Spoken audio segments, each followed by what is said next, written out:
Olá pessoal, a paz do Senhor a todos, eu espero que todos vocês estejam bem. É uma alegria imensa estarmos aqui, louvamos a Deus por mais este momento que Ele nos proporcionou, né? Estarmos juntos aqui para a nossa continuidade da nossa aula, cuja disciplina é a Bíblia e a ética cristã. E hoje nós vamos dar continuidade na nossa temática, que falamos aí já no nosso primeiro encontro.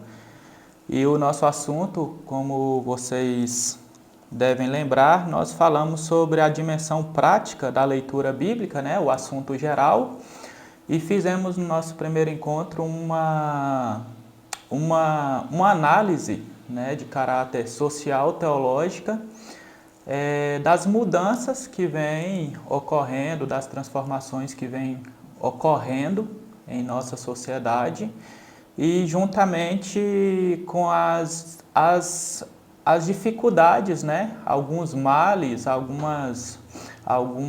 alguns sintomas, né? Que acarretam também devido aí essas mudanças, né? Nossa aula anterior nós falamos sobre o fato de estarmos inseridos, né, em um tempo marcado por transformações, mudanças e inovações e os diversos males que a pós-modernidade pode aí nos subjugar, né, em nome do progresso, do avanço, do crescimento, do desenvolvimento e tantas outras coisas aí, né?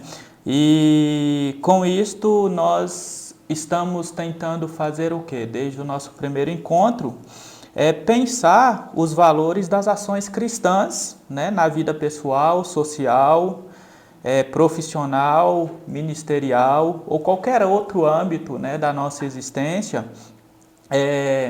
Pensar as ações aí, os valores das nossas ações, que devem ser, obviamente, pautadas à luz do Evangelho de Jesus Cristo, né, à luz do Evangelho que Cristo nos deixou. E isso é fundamental para a nossa vida, para a nossa existência, né? A fim de que possamos cooperar aí em meio a todas as dificuldades, né, que analisamos no nosso primeiro encontro, pensar os valores das ações no âmbito da fé cristã é exatamente estarmos buscando aí cooperar, né, melhor nos meios dos quais estamos inseridos. Então, nosso primeiro encontro, ela girou em torno dessas observações, né? Vimos aqui alguns textos, tentamos respaldar aqui a nossa argumentação em alguns textos, e hoje nós vamos dar continuidade aqui, e nós vamos, como foi proposto, né, no nosso primeiro encontro, nós vamos estar falando hoje aqui sobre o encontro transformador com a palavra que traz vida, né? Inclusive, a semana passada, o primeiro encontro, nós falamos sobre exatamente sobre o que é a palavra de Deus, como sendo, né, uma vez que ela é caracterizada como sendo palavra de vida, né, é viva e eficaz, né? Certamente nós entendemos que ter um encontro com essa palavra, que é viva e eficaz, né, que traz vida, é realmente entender a transformação, né, que ela pode nos proporcionar. E certamente a transformação, e aqui nós entramos dentro do aspecto ético da nossa discussão, certamente a transformação ela é algo que inicia interiormente, né? O encontro com a palavra de Deus deve ser uma realidade que propõe a transformação interior primeiramente, para que depois, né, os resultados, né,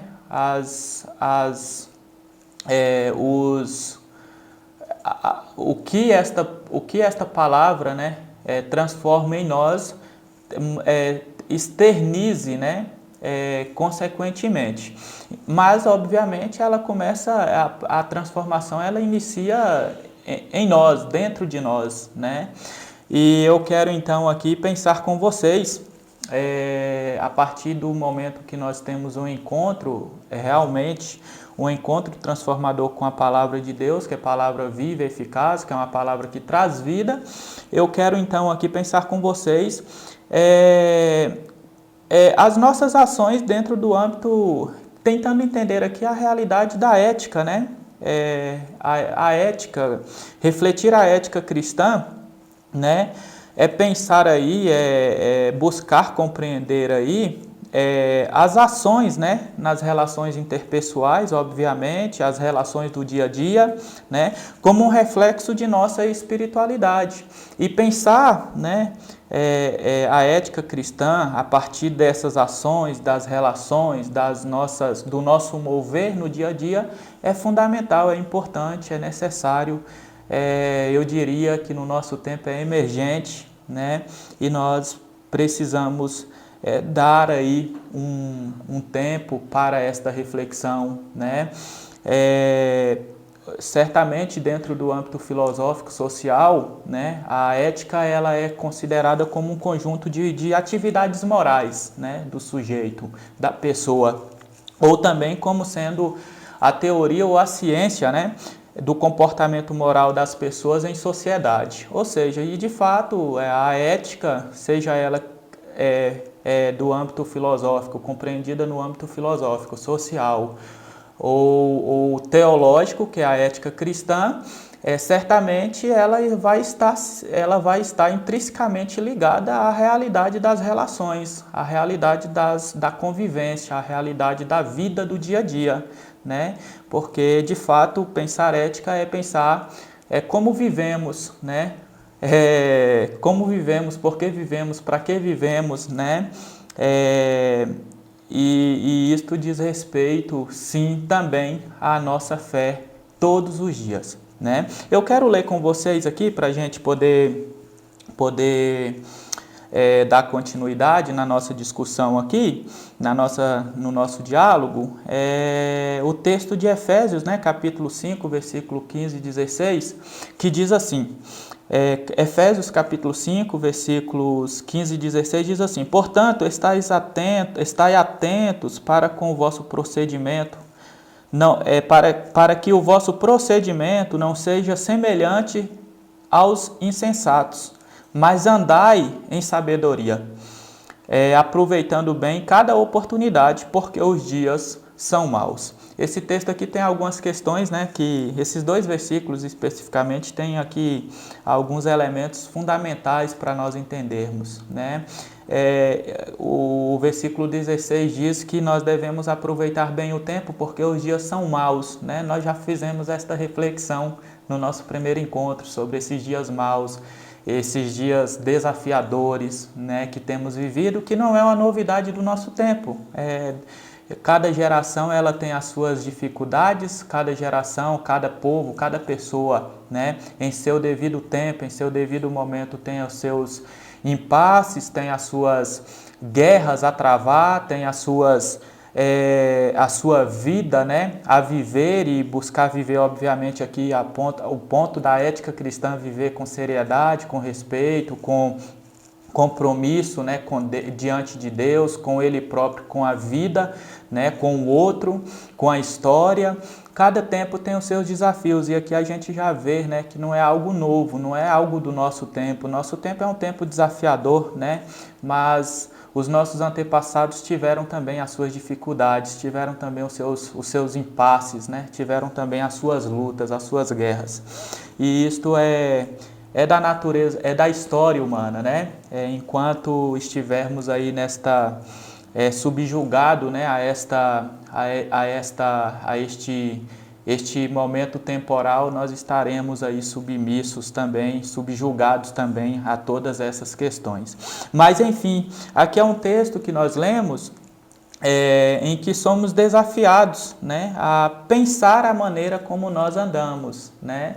E, obviamente, nós estamos falando isso à luz do Evangelho, como nós estamos vivendo a nossa vida de fé, como nós estamos vivendo a nossa vida social, a nossa vida do dia a dia, como nós estamos vivendo nossa vida em família, nossa vida, né, nas amizades interpessoais, como nós estamos vivendo. E o apóstolo aqui nos pede para viver, para ver, né, estar atento, né, estar observando a maneira como nós estamos vivendo, né, a nossa vida, né, e que possamos nos achar andando prudentemente, né, porque partindo do pressuposto da ética cristã, o cristão ele anda prudentemente, né, em toda e qualquer situação, em toda e qualquer adversidade, em todo e qualquer momento, né? A atitude do cristão, a vida do cristão deve ser uma vida vivida com prudência constante, né? Isso é muito importante, queridos, porque nós estamos aqui, né? Eu quero fazer esta ressalva, nós estamos pensando aqui sobre o fato de como nós também ensinamos as Escrituras Sagradas às pessoas que nos escutam, que nos ensinam, que nos rodeiam, né? E, obviamente, estes são alguns elementos, estes são alguns princípios que nós não podemos ignorar no processo da educação cristã, né? Ensinar os nossos irmãos, aquelas pessoas às quais Deus nos confiou, né? A amizade, o caminhar junto, né? O trilhar junto o caminho, ensiná-los a maneira prudente, à luz do Evangelho, né? A maneira prudente de se portar na vida, né?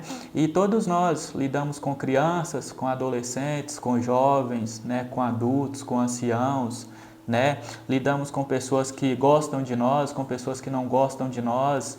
Lidamos com todo tipo de pessoas, né? E estes princípios o princípio do motivá-lo a andar prudentemente deve ser constante, né? Deve ser permanente. Isto deve estar no nosso coração.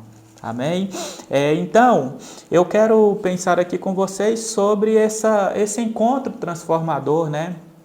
Com a palavra que traz vida, que é a palavra de Deus, né? Que nós lemos aqui, este segundo momento da nossa aula. A ética cristã, ela diz respeito à ação à luz dos ensinamentos de Jesus Cristo, né, da lei e dos profetas, como ato de fé e obediência àquele que nos chamou à existência, como forma de cooperação para uma história e um tempo melhor, né? Muitas vezes nós espiritualizamos muito as coisas, né? E certamente, a nossa maneira de viver também está relacionado, sim, ou não, né, a eternidade com Deus, mas quando nós pensamos aqui o âmbito da ética cristã, das ações, né, à luz da ética cristã, das nossas ações à luz da ética cristã, ou dos valores e dos princípios do reino dos céus, nós estamos pensando aqui viver o nosso momento e viver o nosso momento de uma melhor maneira, né? Viver o nosso momento em que nós não venhamos cooperar com o reino de trevas, que nós não venhamos cooperar com o reino do maligno, muito pelo contrário, que nós venhamos cooperar com o reino daquele que nos chamou à existência, né? E por quê? Porque a ética cristã diz respeito à nossa ação, né? A nossa ação como um ato de fé, aos ensinamentos que Jesus nos passou, que a lei e os profetas, né, nos revelam, né? Tem até um interessante, porque aqui eu não estou voltando aqui simplesmente para a gente ficar preso a uma literatura, a literatura do Antigo Testamento propriamente dito, mas é porque os ensinamentos de Jesus os ensinamentos que nos fazem viver de fato, né? cumprir de fato a lei e os profetas, né? Ele disse, né? Aí quando ele é questionado, Senhor, qual é o maior mandamento, né? E aí ele vai falar que é amar a Deus acima de tudo e o segundo é semelhante a este, amar o próximo como a ti mesmo, né? E ele diz que fazendo isso você está cumprindo a lei e os profetas, né? Então nós temos esta responsabilidade de pensar aqui, né? Isto implica dizer que vamos agir assim, ou seja, agir à luz dos ensinamentos de Jesus Cristo, da lei dos profetas, como um ato de fé, de obediência àquele que nos chamou à existência, nós vamos agir assim quando conhecermos tais ensinamentos. E, obviamente, né, não tem como nós obedecermos a Deus se nós não conhecermos quem é Deus, o que Deus quer de nós. Não tem como nós obedecermos a Jesus Cristo se nós não conhecermos de fato quais são os ensinamentos de Jesus Cristo, né? E aqui entra uma série de características, né, de caráter teórico que nós podemos aqui, teórico-teológico que nós poderíamos aqui dar menção, dar atenção, mas o nosso tempo é curto, talvez em uma outra oportunidade podemos falar, né? Mas nós precisamos conhecer, né? Conhecer o que Jesus nos ensinou e conhecer de fato, né? Não é conhecer superficialmente, não é conhecer somente a letra, mas é conhecer de fato o que Jesus nos ensinou, para que nós possamos viver, né, os seus ensinamentos. Aqui eu faço uma comparação, né? Um pai, quando ele tem o seu filho, os seus filhos, ele não pode esperar a ação boa do seu filho se ele não ensinar o que é essa ação boa, o que é um caminho de uma ação boa para o seu filho. Então, no ponto de vista de fé, não é diferente. Jesus já nos ensinou, nós precisamos só esforçar-nos para aprendermos, né? Aqui entra a nossa necessária e indispensável relação com a Bíblia. Onde há o registro dos atos de Deus e de sua vontade para a nossa vida e para a nossa história, né? A nossa relação com as Escrituras Sagradas e com todas as ferramentas possíveis para podermos melhor entendê-la é um compromisso nosso, é um compromisso individual. É um compromisso de cada um de nós. Não é um compromisso do pastor somente, não é um compromisso do professor de escola bíblica dominical somente. E isto nós temos que ensinar os nossos alunos. É um compromisso de todos nós, de cada cristão. É um compromisso de cada um de nós, né? Termos a ação de irmos ao encontro para conhecer verdadeiramente o texto sagrado, a palavra de Deus verdadeiramente, né? Obviamente,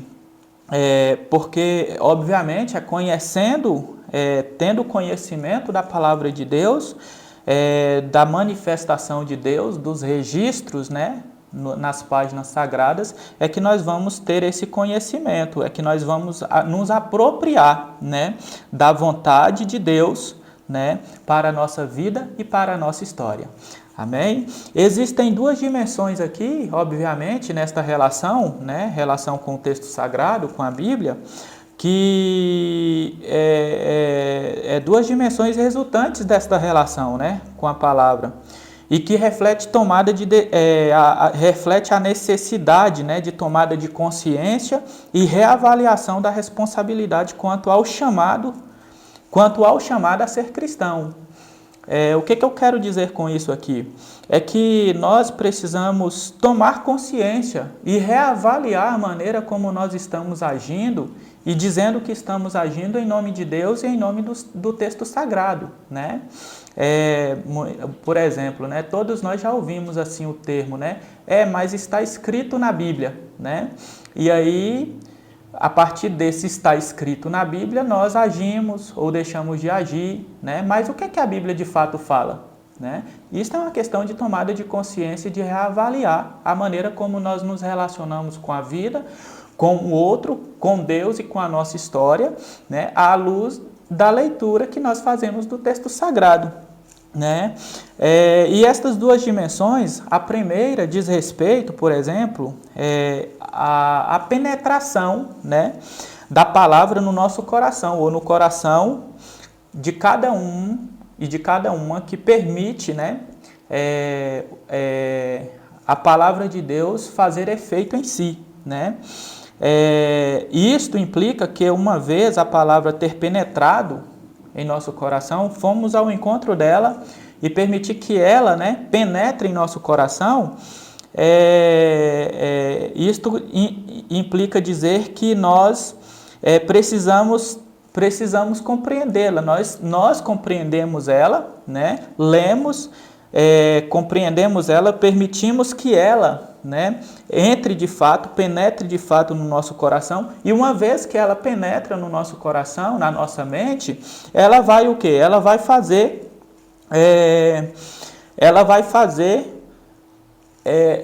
os resultados que ela tem poder para fazer, porque ela é vida, né? A palavra de Deus é vida, né? Então, se de fato a palavra de Deus penetrou em nosso coração e em nossa mente, irá irradiar progressivamente a vida que dela pode originar-se, né? A vida que nela tem como sendo a palavra de Deus. Aonde? Onde nós estivermos. Aquele que teve, né, o encontro real com a palavra de Deus, essa palavra penetrou a mente, o coração, a vida vai raiar, a vida vai ser uma realidade onde ele estiver, onde ele se encontrar, né, a vida da palavra de Deus, que é real e verdadeira, a palavra de Deus que é viva e eficaz, surtirá efeito ali, né? Mas, obviamente, isso implica dizer de um primeiro contato, de um encontro, né? De um encontro em que você vai esmiuçar, em que nós vamos, né, esmiuçar e vamos lutar ali para compreender realmente o que a palavra de Deus diz. E aqui já tem um ponto principal que nós precisamos nos atentar, né? Porque compreender, irmãos, a palavra de fato compreendida, isto aqui pressupõe esforço, e esforço pessoal, né? De todos nós, né? Nós temos que compreender, né, lutar para compreender a palavra de Deus, como eu já disse isso aqui anteriormente, né, responsabilidade pessoal. Nós temos que ter a iniciativa pessoal para que possamos compreender. A segunda dimensão, ela diz respeito ao oposto, né? Existe aquele que vai ao encontro da palavra de Deus, permite ser encontrado por ela, ela penetra no coração e na mente, ele continua ali esmiuçando, buscando, né, compreender de fato, com todos os recursos possíveis. Eu repito isso aqui, né, é muito importante. Com todos os recursos possíveis, ele vai compreender a palavra de Deus e o segundo é o oposto disso, né? O primeiro, ao compreender, ao entender, né? Ao ser verdadeiramente alcançado, a vida vai originar. A vida da palavra de Deus, porque a palavra de Deus é vida e eficaz, vai ser uma realidade onde ele estiver. O segundo é o oposto, né? Refere-se ao fato de o sujeito ter o contato com a palavra e não permitir ser encontrado por ela. Obviamente, desse você e eu, né, obviamente não se espera, né, vida, muito pelo contrário, se espera o oposto, né, porque a palavra que é viva e eficaz, a palavra que traz vida, não penetrou no coração e na mente, né, e isto é uma coisa que é bíblico, né, nós vemos muitos momentos de Jesus Cristo se posicionar em relação a essa categoria de pessoas, né. Mesmo com a mais forte expressão de espiritualidade, pode-se existir uma negação à verdade da palavra de Deus, por esses que não querem ser alcançados, que não permite, né, serem alcançados pela mesma palavra, né? Às vezes se tem espiritualidade, né, ou espiritualismo, né, posicionamento de espiritualismo, místico, né? Mas a palavra de fato não é uma realidade, né? E aqui a gente pode ver quantas e quantas pessoas, e vocês hão de concordar, né? Quantas e quantas pessoas vão dentro das comunidades de fé, da glória a Deus, aleluia Jesus, pula, grita, chora, né? Mas chega em casa é violento, né? Agride a esposa, agride os filhos, né? Se não é uma agressão, como nós falamos aqui dos tipos de agressões, né? A agressão hoje não é somente física, né? E nem verbal, mas existe outros tipos e tantos tipos de violência, né? E é isso, mas só que na igreja ou na comunidade de fé, o espiritualismo falou tão alto que todo mundo que passou desapercebido, né? E que está tudo lindo e maravilhoso. Então, são situações, né? Esse segundo grupo, né? Essa segunda categoria aqui, essa segunda dimensão, diz respeito àqueles que têm uma atitude, um preconceito negativo, né? E de antipatia e fé, de antipatia à fé e de oposição à palavra de Deus. Porque a palavra de Deus, irmãos, irmãos e irmãs, né? Ela sempre vai nos confrontar, né? E talvez por conta desse confronto, e eu digo aqui confronto não no sentido de colisão violenta, mas no sentido de nos chamar ao diálogo, à conversa, à reflexão, né? De nos chamar a reavaliar a vida, né? A palavra de Deus sempre vai fazer isso e nem todos, né, querem isso, né? Isto é uma verdade. Isto faz com que o mesmo, né, não entenda a Bíblia e jamais, obviamente, descobrirá a própria vida que há nessa palavra, que é viva e eficaz. O primeiro aspecto acima observado diz respeito à natureza eclesiológica, né?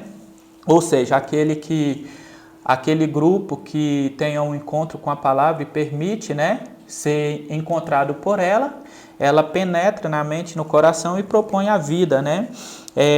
Esse primeiro aspecto diz respeito à natureza eclesiológica, como organismo que se sustenta e se mantém em torno do quê? Em torno da proclamação do Evangelho. A Igreja de Cristo, o povo de Deus na face da terra, quando ele se reúne para ouvir a proclamação do Evangelho, porque o Evangelho que Cristo nos propõe é o Evangelho de vida.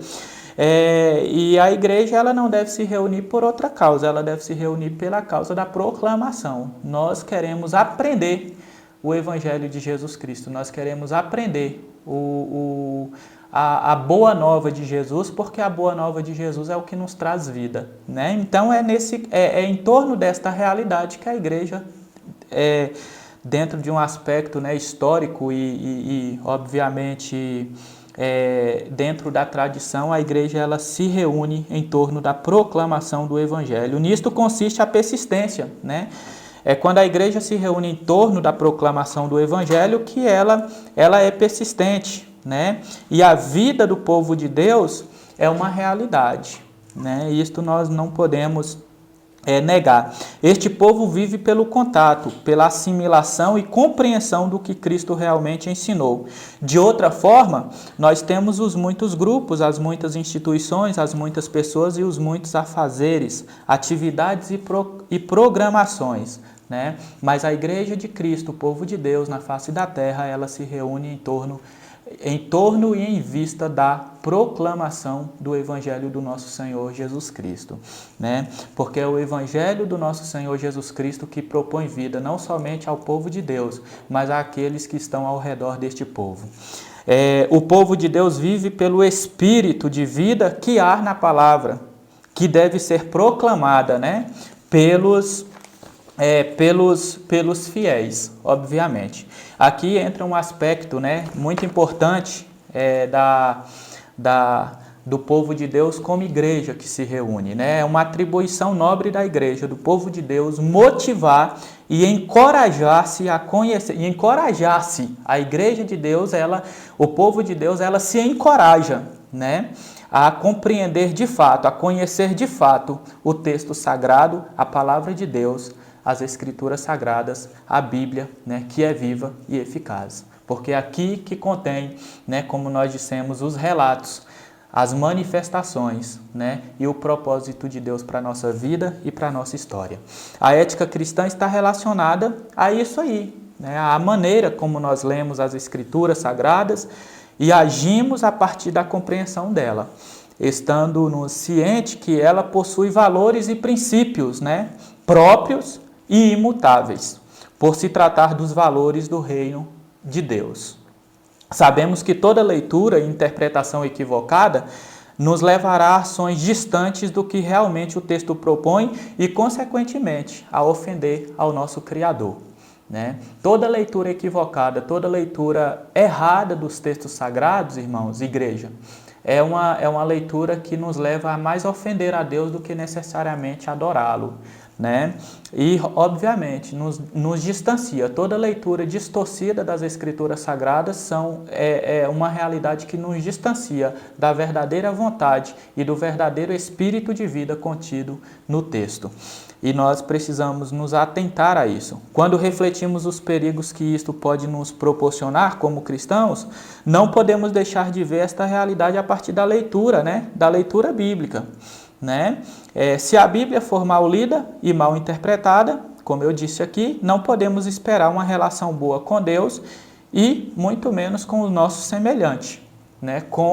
Não podemos esperar uma boa ação, uma boa relação com a nossa própria história, se a nossa maneira de entender o projeto de Deus, o plano de Deus, for distorcido. Não podemos nos relacionar bem com Deus se nós não entendermos de forma boa, né, agradável, a perfeita e a boa, perfeita e agradável vontade dele, né? Então nós temos que nos atentar a essas questões. É importante aqui fazer a ressalva de que a boa leitura bíblica nada tem a ver com uma visão e ação a partir do literal, né? Mas com um esforço para uma compreensão e entendimento real do texto. É o que eu disse anteriormente, né? A Bíblia diz isso, mas o que é que a Bíblia de fato diz? É isso mesmo? Vamos ler, né? O próprio Deus na história se manifesta para chamar o povo para refletir, para aprender de fato, para usar a capacidade, né? Nós usarmos a capacidade de consciência e de reflexão, irmãos. Não negue isso na sua vida, né? Deus fala com o povo, se não me falhar a memória, é lá em Isaías, né? Vem aqui, vamos sentar e vamos refletir juntos, né? Por quê? Porque na tradição, né? O povo estava interpretando, estava entendendo o que Deus havia revelado na história de forma equivocada e errada, né? Então nós temos que tomar cuidado com isso. Jesus, e aqui nós entramos, né, dentro de outros assuntos, né? Porque pensar a seriedade das ações no campo da ética cristã é tentar entender como a Bíblia foi lida, né? Como a Bíblia foi lida, entendida e vivida por Jesus e pelos primeiros cristãos, né? Nós, já que nossa segunda aula está girando em torno aqui da perspectiva ética cristã, nós vamos pensar aqui esse fato, né? Como que Jesus, né? Que as nossas ações, as nossas atuações em todo e qualquer ambiente, em todo e qualquer lugar, em todo e qualquer tempo que estivermos presente, ela deve ser à luz da maneira como Jesus agiu e como os nossos primeiros irmãos, né, agiram, né, à luz da palavra de Deus. Nisto consiste dizer sobre a tradição de fé e sobre o valor imutável que tem a palavra de Deus para toda a humanidade e em todo o tempo. Aqui entra o fator pneumatológico, é um outro fator. Lembra que eu falei sobre o fator eclesiológico, né? Em que a igreja ela deve se reunir em torno da palavra, em torno da proclamação. Ela se reúne para proclamar e para ouvir a proclamação do Evangelho. Aqui entra esse fator crucial também, que é o fator pneumatológico, né? Em que o Espírito de Deus age para conduzir as pessoas a compreender de fato a vontade do Criador eterno, né? E precisamos entender algo essencial quanto a isso, o fato de que o Espírito de Deus, ou seja, precisamos entender algo sobre essa questão aqui, né? Do Espírito de Deus agir para nos conduzir a entender a vontade de Deus. Entender o que era aqui? Entender que o Espírito de Deus nunca, jamais nos induzirá ao erro ou fará nos entender equivocadamente a palavra de Deus. Conforme Jesus fala lá em João capítulo 16, versículo 13, quando o Espírito da verdade vier, ele vos conduzirá a toda a verdade. O Espírito de Deus não atua e jamais atuará de outra forma. O intuito dele, um dos projetos dele, das ações dele, né, da responsabilidade dele como o Consolador prometido, como o Espírito prometido para a sua igreja, é conduzir a sua igreja à verdade. E nós temos que buscar entender isso, né? E certamente o Espírito de Deus nos ajudará a dia após dia buscarmos cada vez mais a verdade de Deus para as nossas vidas e para a nossa história. O Espírito da verdade nos ensina e nos conduz à verdade, e não pode ser diferente. Jesus é o exemplo de vida o qual devemos seguir em toda e qualquer situação, né? Estamos aqui tentando relacionar essa atuação do Espírito de Deus com a maneira de ser e viver de Jesus. Jesus viveu, nos ensinou, né? E o Espírito de Deus nos traz no coração e na mente, nos ensinando o que Jesus Cristo, como Jesus viveu e o que Jesus nos ensinou. Nossos padrões e modelos de ações devem ser pautadas à maneira como nosso Mestre, por excelência, viveu. E é nisto que deve constituir a nossa leitura bíblica, né?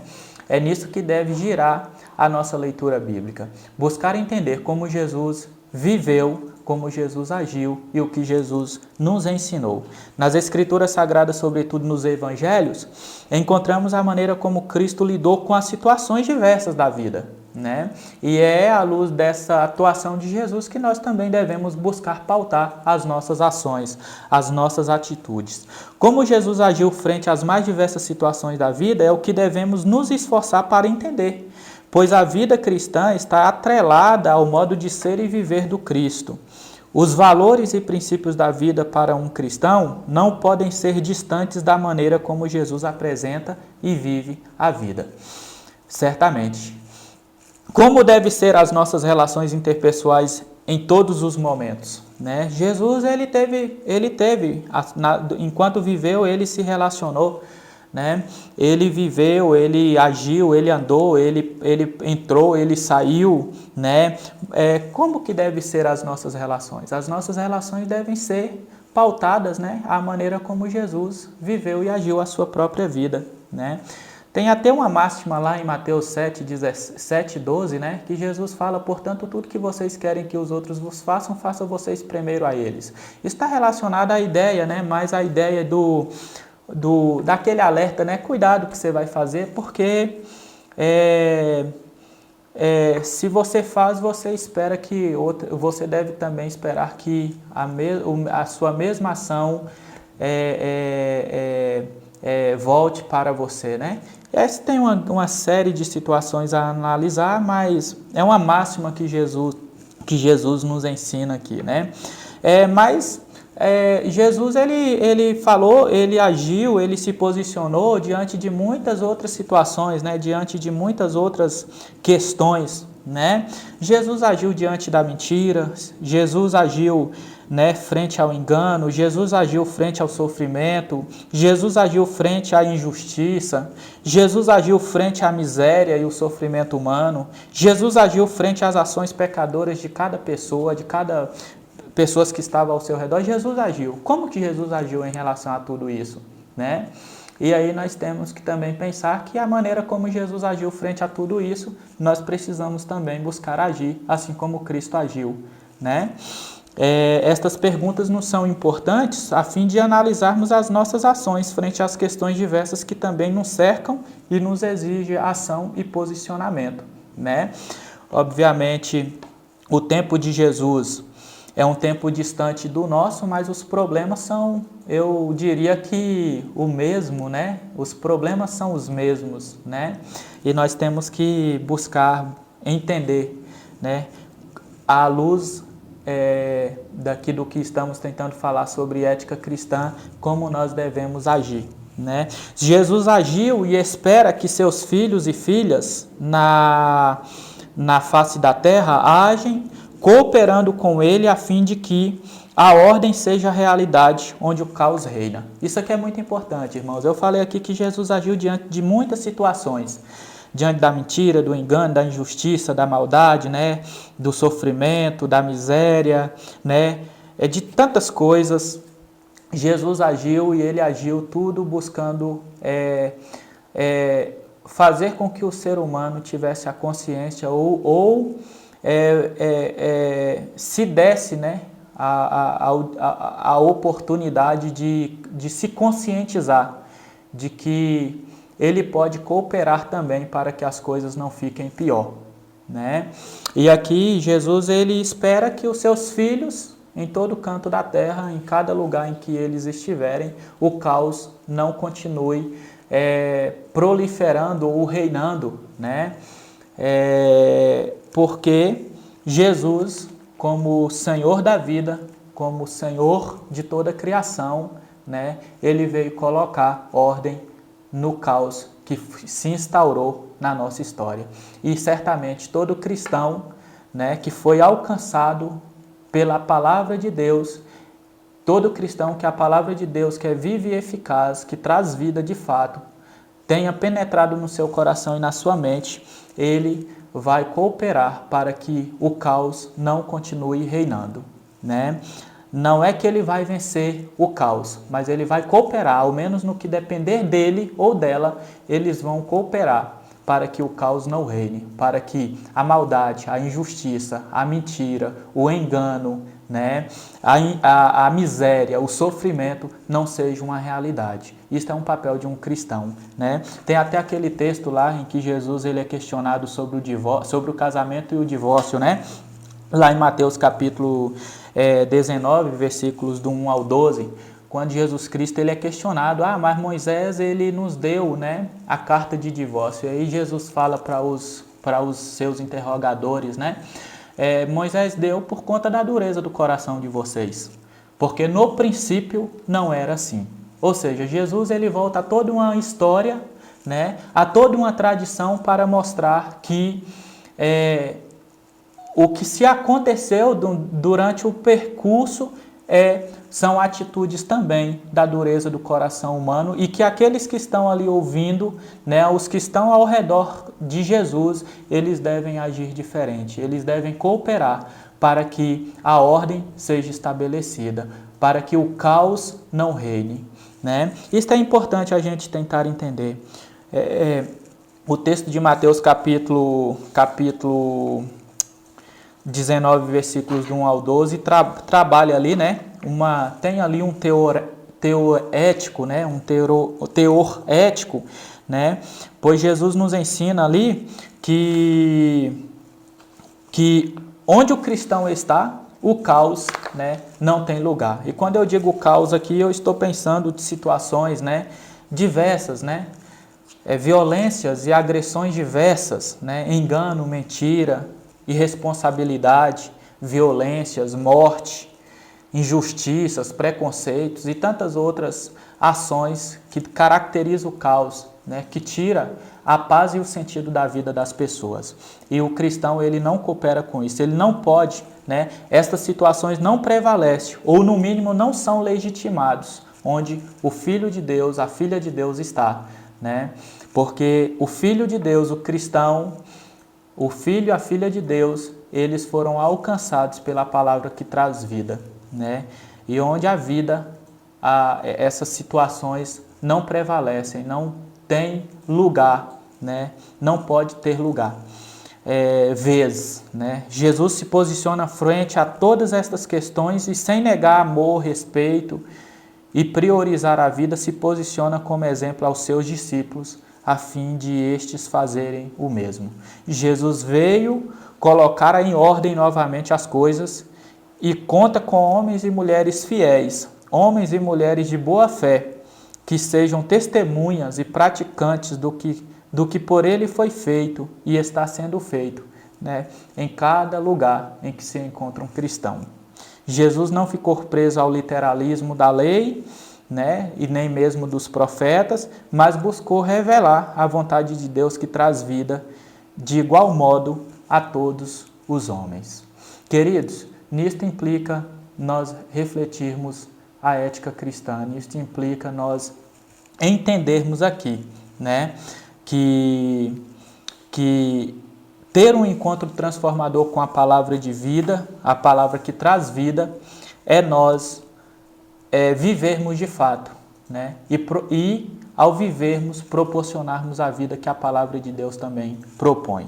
O encontro real com a palavra de Deus não só nos situa a lutar contra a prática, né, pessoal, pecadora, né? Ou seja, a ação de hostilidade contra Deus que se manifesta aí nos mais diversos âmbitos da nossa existência, né? Da corrupção, da maldade, da injustiça, da mentira, como nós falamos aqui, mas também não permite que nós legitimamos, né? Não aprovamos, não propomos qualquer situação, né, de hostilidade contra o nosso Criador e onde nós estivermos. O que Jesus nos condiciona a viver frente à afirmativa: quem perseverar até o fim será salvo, né?